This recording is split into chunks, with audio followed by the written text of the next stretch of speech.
So before we get to the reasons behind the redesigning of the website and then what it hopes to offer to its clients or the customers, what are the services that NQA generally offers? Well, the mandate for the Namibia Qualifications Authority is we are responsible for the National Qualifications Framework. Many people actually know it as the NQF, or most of the students actually only know it as the levels of the certificates, which is level 1 up to level 10. So we're responsible for maintaining the framework and to administer it. So all qualifications that are accredited, that has gone through the quality assurance process, are then registered on the framework. We are also responsible to accredit institutions. Basically, it means if an institution is accredited, are they legal, are they legit, acknowledged, registered? So we are responsible to accredit institutions of higher learning and training in Namibia. And we basically ensure that looking that they meet the set standards in the industry. We're also responsible to accredit the qualifications that this institution offer. One of the things that we also do is we take part basically in a lot of forums where we just advise on in the country as well as SADC and internationally, where we also just talk about quality assurance at global level. What we also do is in Namibia is we do advisory services at the Namibia Qualifications Authority at the NQA, where we basically also advise students that want to study outside Namibia on whether institutions are accredited and the qualifications they offer outside Namibia, before they decide to go and study. So with the synopsis that you have just provided regarding the services of the NQA, is that what is reflected, or is that part of the reasons why the Institute saw it fit to redesign its website? Yes, we actually just felt that our website was a bit outdated, and we also wanted to also make it user-friendly, especially for the young people. You know that young people are into gadgets nowadays, where they could basically just search for information. So we actually also put in an interface where they can search for data, whether an institution is accredited in Namibia.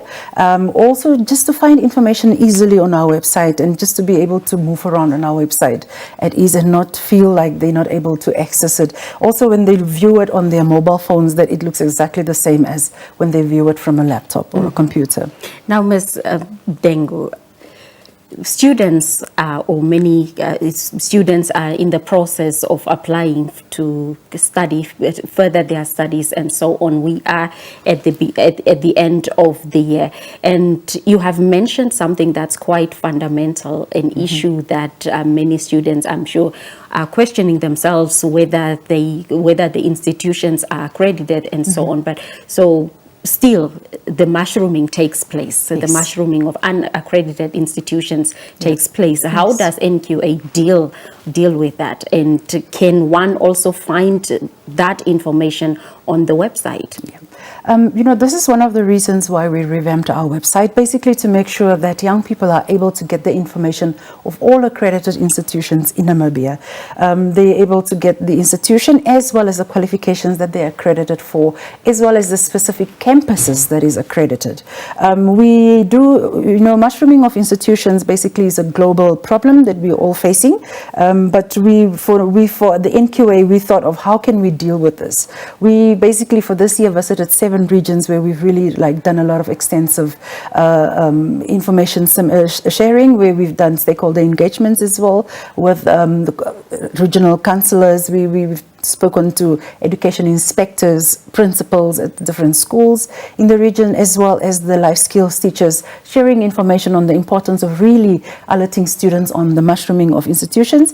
And we also realized that there's a lot of bogus institutions in the regions that students are not aware of. We also created awareness of that despite if an institution is accredited in Windhoek and they have a campus, say, in Tsumeb, it does not mean that the campus in Windhoek is accredited. We do individual campus accreditation as well. So it's individual. It's individual. So it's very important for students to know this information, that if the institution in Windhoek is accredited, is it also accredited into MEP? And for what qualifications are they accredited for? Because it does not mean that if they're accredited for all qualifications, say for 10 in Windhoek, the 10 are also accredited into MEP. They have individual qualifications of their, accredited qualifications that they offer as well at the different campuses. So all this information that we're trying to share. So the website basically have this information. So students should really make use of our website. It is a critical time where students are looking for institutions on where to go study. So please, you don't want to waste your resources studying for 3-4 years and you find yourself after 3-4 years that your qualification that you have holds no value. You will also not be able to say progress further where you want to say apply for a degree because you got a diploma at an institution that is not accredited. You will not be able to, because that means your degree has no value. So you will have to restart again at year 1, redoing a diploma at an institution that is accredited. Now, you said that the mushrooming of unaccredited or bogus institutions is a global problem. Yes. Despite the measures in place to stop them from operating illegally, that is. Why is it still a problem then? When I look is there perhaps a need to look at the root causes, number one? Secondly, to strengthen the measures to prevent them from operating in the first place? When I look at the scenario in Namibia, for example, the registration of higher learning institutions are done at different authorities in Namibia. For example, the NCHE, the National Council of Higher Education, register all institutions for education, any other fields that is not health related. And for the Health Professional Council, register institutions that offer medical courses. The Engineering Council for that, you understand. But what the NQA do is we don't do any registration of this. And also the onus is on these institutions that once they are accredited, they need to come to the NQA and apply for registered, they need to come to the NQA for accreditation. So you'll find that institution has gone to the NCHE or the Health Professional Council, they have registered, but they never came to the NQA for the accreditation part. So this is the problem that we're sitting with. So yes, they will tell you, yes, we are registered, but when it comes to accreditation, they're not. And this is the problem that we're currently sitting with. And the Act, the Namibia Qualifications Act, currently also does not give us the mandate to close down these institutions, unfortunately. So we're hoping that with the next review of the Act, we'll be able to have more stringent measures or maybe penalties then that we can, but what we're also doing is that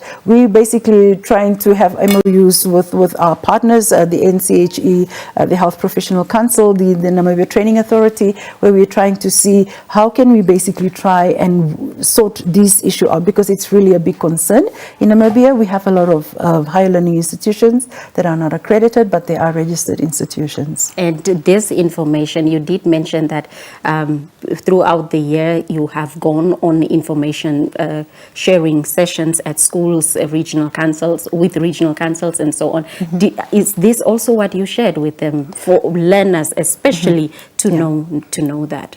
I'm actually excited to say that the stakeholder engagements we've had in the region was really very fruitful. Also, the fact that I think the norm was that if an institution is accredited in Windhoek, that means they're accredited in the regions, even if it's not. And that is one of the big things that they were like, but we didn't know. You know, so you'll find that students are studying at very well-known accredited institutions in Windhoek, but the campuses in the regions are not accredited. So, and the information and the questions that the young people were asking, potential students were asking were actually really very good questions, and we're really excited about this, and we're hoping that next year we'll be having more stakeholder engagements, especially in the other 7 regions that we did not visit, but also we will be sharing in the beginning of the year the booklet about all the accredited institutions in Namibia with the qualifications that they are accredited. It will be in the newspapers. We will be sending informations to the regional councils as well, so the students that are in areas where they cannot afford a newspaper, they can then visit the regional council and they can get this information as well on the institutions that are accredited before they apply for. Before they apply. So which regions were not visited this year? We did not go to the Omaheke region, the Karas region, the So, but they can make use of the website. Yeah, but they can make use of the website. Basically, we actually went more to the northern part, but Osholanjupa we also did not visit. But we've done the Erongo, or Enana, Awangwena, we went to Msati, Oshikoto, Kavango East and Kavango West. So we did commerce, but we're hoping to really visit more next year and ensure that we really get to share more information about the NQA because we're really seeing the needs in the regions. So while that is in the pipeline, to visit the other regions, they can get the information on the website. Yes. So what else can one scroll through and then get on the website? That's topical. One of the key things is the institutions of higher learning that are registered but not accredited. Basically, we would like to really ask them to visit the NQA website, get the information on how to get accreditation status for their institutions and the qualifications that they offer. The form is on our website as well. All the information they need to know, the checklist that they need to attach, it's all on there. The fees that they need to pay, it's all on there. It's also clearly highlighted. It's a 3 to 6 months process. The NQA is willing to guide them through the process. There is no penalties that will be applied if they come to us and they have been in existence, say, for 4, 5, 6 years. So we're really imploring them to just come to the NQA and get the information and get that accreditation status. All right, then. Well, thank you so much for that update, ma'am, and thank you for coming on Namibia Connects. Thank you so much for having me.